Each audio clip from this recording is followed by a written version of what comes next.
Welcome back to Eigen Designs. In today's video, I'll be taking some beautiful black walnut and making a sit-stand desks. These desks can raise and lower so that you can change your position from sitting to standing if you're working in front of your computer for a long period of time. Pairing this type of a desk with a beautiful solid wood tabletop can make a really beautiful piece of furniture, and it's very functional. So stick around and let's do this.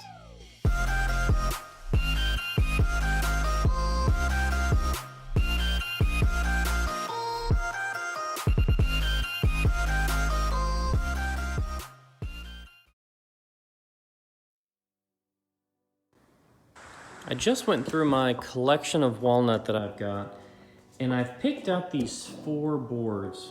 And these are 8-foot boards right now, and the desk I'm looking to make, the sit-stand desk, is probably going to be closer to 6 foot long and then 30 inches deep.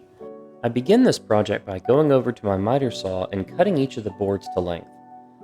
You see me selectively cutting each of the boards in different locations because I'm trying to remove certain defects from each of the ends of the board while also trying to preserve as big a piece as possible so that I can use the offcuts in other projects. Every piece was different, so you see me making different cuts on every board. I've taken measurements along the board, and for this particular board, the narrowest point happens to be on this side. It doesn't always work out that way, but it did for this particular board. So if I look at this particular end, we've got just over 7 1/4 inches. So what I'm going to do is set my table saw fence to just under 7 1/4, maybe 7 3/16. That way we're getting as much as we can from this particular side, and it's going to take off a little bit of this sapwood that we have on the outer edge for this particular plank. Before making the cut, I set my table saw fence to a 1/16 inch under the narrowest width of the board. This will ensure that you're removing as little material as possible from the board, but that you are in fact removing some material from all parts of the board to ensure that you've got a nice, clean, parallel surface that you can begin working with. I repeated this process for the other 3 boards so that I've got 4 walnut planks that are 6 feet long that have parallel, even surfaces that I can begin preparations for glue up. Making progress. So now that I've got all the rough edges ripped, I need to come back through with the jointer. And you can see how there's a little bit of a gap between some of these seams. And the best way to get rid of those is to just run those mating edges through the jointer together so you get perfectly mated joints. My experience has been if you try to leave those gaps and just over squeeze with the clamps and the glue, you end up getting a pretty disappointing result. So it's better to spend the time at this stage in the process to make sure everything is as you want it, because it'll pay dividends on the back end with the final product. Before using the joiner, I do a quick check for square to make sure that the table and the fence are completely 90 degrees from one another. Once that's verified, I then take the mating walnut surfaces and run that edge across the joiner face. This will help provide some tight seams between those boards before I go into the glue up. Okay, first run with the jointer went really, really well. All the gaps that are in between each of the joints are gone. If you look, you can barely see anything. I was able to get the bow out of this, but now because the jointer took off, I think I ran it through twice, so there should be 1/8 of an inch right here. I'm gonna have to run it through the thickness planer to get all boards the same thickness, but overall it went really well.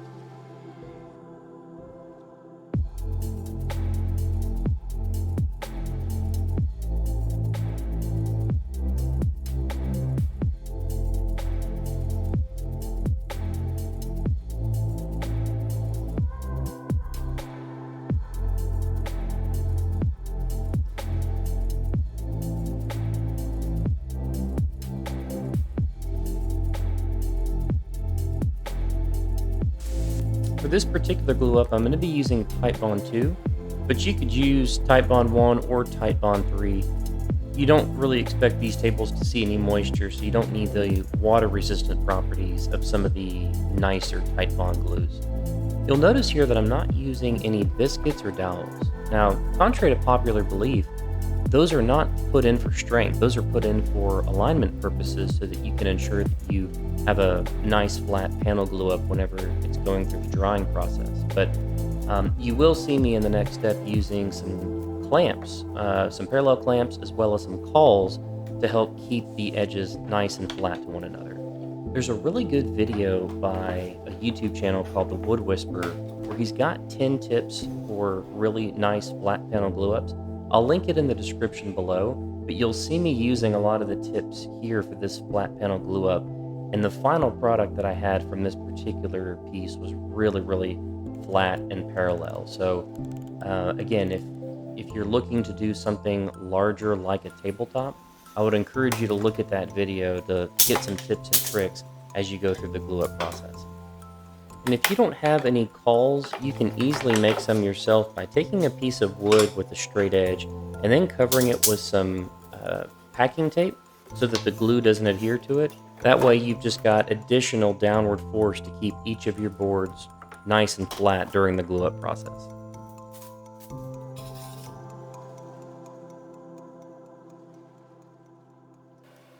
One of the first things I like to do after a glue up is to put a nice, fresh, clean edge on the end of the table. Rather than trying to get everything perfect during the glue up, it's easier to go through the cutting process at the end. You see me here using just a normal circular saw, but a trap saw would be even better. Once you have that done, you can then turn your attention towards removing any of the excess glue from the glue up. I find it best to start off using a chisel just to remove some of the bigger pieces of glue prior to going into the sanding process. Make sure to get both sides of the table before you start your sanding because you're likely to have a little bit of spill out from the glue up on both sides of the table. With most of the glue removed, I begin the sanding process where I step my way through from 80 grit to 120 to 180 and then finally 220. I usually finish my woodworking projects at 220. Now, after 120 grit, there's going to be an additional step where we fill in all the holes with epoxy. So we start off going 80 grit and then 120. Some trick that I like to use is I put some pencil marks on the table, and that is a reference of where I have sanded and where I haven't. With a piece this big, you got to be careful not to sand too much in any one location. Otherwise, you can introduce some wobble into your table, which you definitely don't want. After sanding both sides of the table and sanding this top side at 120 grit, I'm going to go ahead and mix up some epoxy to fill in some of these holes that are in the top of the table. So walnut, even though it's a very beautiful wood, naturally comes with a lot of knots and holes. It's part of what creates some of the unique figuring in the grain, but to get the finish that I'm looking for, I really need to fill those with epoxy, let it cure, and then come back and sand it. So that's what I'm going to be doing. Today we're using a two-part epoxy mixed in the ratio of 1:1, as you can see here. So we got part A, part B. I'm only going to be mixing up a little bit today because we don't need a whole lot. Most of the knots that we're going to be filling are quite shallow, so I'm going to go ahead and get started on that right now. Anytime you mix up epoxy, it's important to follow the manufacturer's instructions. But one thing that's common to all resins that you're going to use is you don't want bubbles in your epoxy.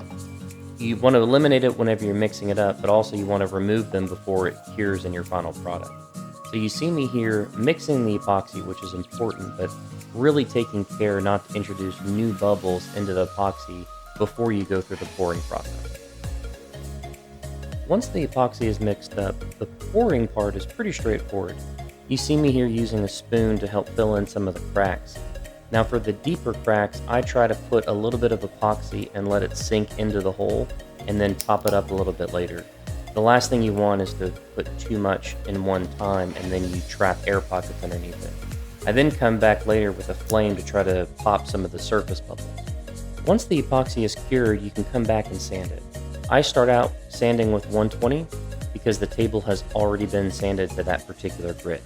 I also make sure to bounce from place to place and not stay in any one location for too long because the heat generated through friction while sanding can actually make the epoxy turn gummy, so you want to make sure that you move from one location to the next relatively quickly.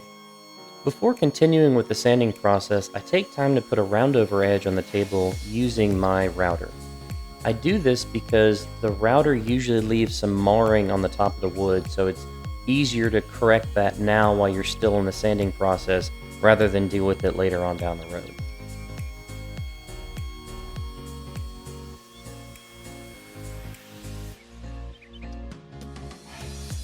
To begin the finish, I'll start off by wiping on a coat of Watco Danish oil in the dark walnut color. This is a really unique finish, and it's a combination of a penetrating oil and a varnish that penetrates into the wood itself and creates a very natural look. It's a simple wipe-on application that creates a very natural look without creating a plasticky film on top of the surface of the wood. You see me here just applying it quite liberally on top of the tabletop, and I come back later just to wipe off any standing excess that's remaining after the initial application. The final product is a very nice, natural-looking, rich, dark walnut color. It looks like there's a sheen on it, but once it fully dries, it's a very matte finish. Now, as much as I would like to call it good right there, I'm going to apply a top coat to give the table a little bit more durability. Given that it's going to see a lot more activity than other pieces of furniture, I want to have some protection against scrapes and scratches that the Danish oil alone would not provide. Smile! So my shop helper and I have rigged up a little pseudo paint booth, taken a little bit of butcher paper and use that in conjunction with some simple compression clamps right over here, just to try to protect any overspray that's going to go back this way towards the French cleat wall. I'm not really sure the best way to do this. I'm going to give this a shot. I don't know if this is going to work very well, but I'm trying to get a couple of coats of water-based poly on top of this tabletop, and I figured this would be the best solution, but I may have to rethink things if there's too much overspray and I'm starting to make a mess. Okay, so I've got my General Finishes satin top coat right here, and then I've got my aluminum spray bottle, which I'm going to be using an HVLP sprayer to apply the top coat. You can roll this on just fine, but I've always had better finishes whenever I spray it on. You may notice that this is coming in a plastic container. Some of the supply chain issues from COVID have actually caused the metal containers that this would normally come in to be shortchanged. So they've actually changed out their 1 gallon to a plastic jug, but that logo should look familiar to a lot of the woodworkers out there. So I'm going to be putting on a coat of this to begin with and see how it goes. I'll probably end up applying maybe 2 to 3 coats per side. We'll just see how it goes.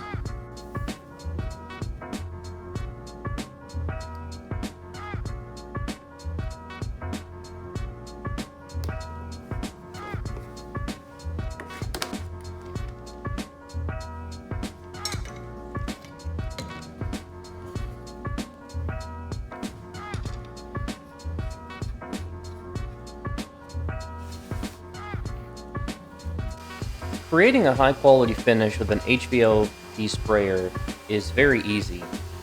Uniform, consistent strokes are key to a good finish, and you want to overlap the previous stroke a little bit to ensure there's no gaps in the work, and move quickly enough so that the finish doesn't ever pool into any one particular area. It's better to do more light passes than fewer, heavier passes.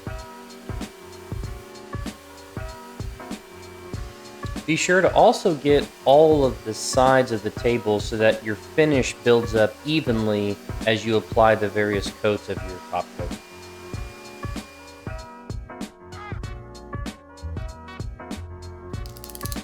The base of the desk that we're going to be using in today's video I found on Amazon, and there will be a link to it in the description below. It came in this one single box, and it was extremely well packed. I was impressed with how much care was taken to ensure that the powder coating on the legs and on the different components were protected, and everything arrived in good working condition. So I was very happy with that. The base itself is relatively simple to compile together. It comes with a user's manual, various cables that you need to assemble it, and the individual screws and nuts that need to be used to compile it were all in their individually labeled bags, which made assembly a breeze. I'm going to blow through this pretty quickly because it's very straightforward. Maybe there was 30 different screws to assemble everything together. This is a dual motor desk, so there's 2 different motors that operate each of the legs. This gives it a little bit more capacity in terms of weight. So if you're going to be using a thick solid wood tabletop and then you're going to put a heavy monitor and or computer on top of that, make sure that you're looking at some of the capacity limitations, because these sit-stand desks do have weight limitations. I believe the weight limitation on this particular one is 265 pounds, so more than enough for what I'm going to be using it for. 2 other features I really liked about this design. One is they've got adjustable feet to help you adjust the level if you're on an uneven surface. And the other one was the telescopic rods that attach the 2 different leg bases together, which gives you some adjustability depending on the tabletop that you're using.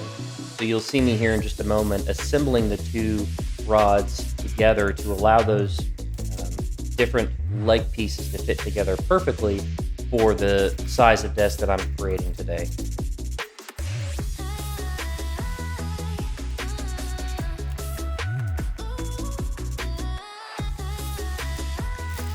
Once the rods are in final position, a series of Allen key clamp down screws are attached, which just hold those adjustable rods in their fixed position. This is done prior to attaching the wood screws that are going to hold the base to the tabletop. Now, before screwing those in, I highly recommend doing a quick pre-drill of all those holes, because the last thing you want is to get this far in a project and then have the wood split on you for whatever reason. I also want to flag that these wood screws are quite flimsy. There's only 6 of them that hold the tabletop to the table base, so as you're moving the table around and as you're readjusting it, just keep in mind that all of that weight of the tabletop is being held in place by 6 small screws that are probably only 3/4 of an inch long. If I were to build this again, I would probably use some threaded inserts into the wood and then attach the base using those threaded inserts to provide a little bit more strength. Once the base is attached, you can then turn your attention to installing the control panel and the control unit on the underside of the table. You see me here tightening down the control interface and then turning my attention to the control unit.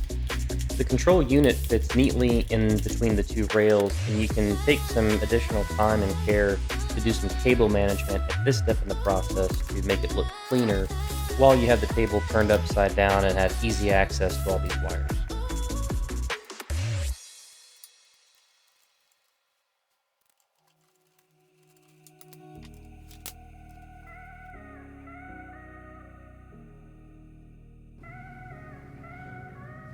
And just like that, with a push of a button, you can transform your workspace from a sitting desk to a standing desk. And there's a number of health benefits associated with incorporating standing into your working routine. You can reduce muscle fatigue, you can increase your mental sharpness, and it just provides a good breakup of the monotony if you're someone that is working at their desk for an extended period of time. Having the flexibility to transition from sitting to standing is something that has allowed me personally to be more productive in my job, as I've been using one of these in my professional office space as well as my home working space for about 4 years now. What I like about this design is it incorporates a lot of the natural beauty from black walnut and couples it with the capabilities that come with the sit-stand desk technology. I also personally like that it's a very simplistic design. It's modern, but yet the solid wood tabletop also has some traditional elements to it that I really find quite attractive. That's going to be it for this video. I hope you found something of value, and if you did, I ask that you smash the like button and subscribe to my content, because that tells the YouTube algorithm that this is stuff that other people would enjoy seeing as well. I appreciate the support, and I'll see you on the next one.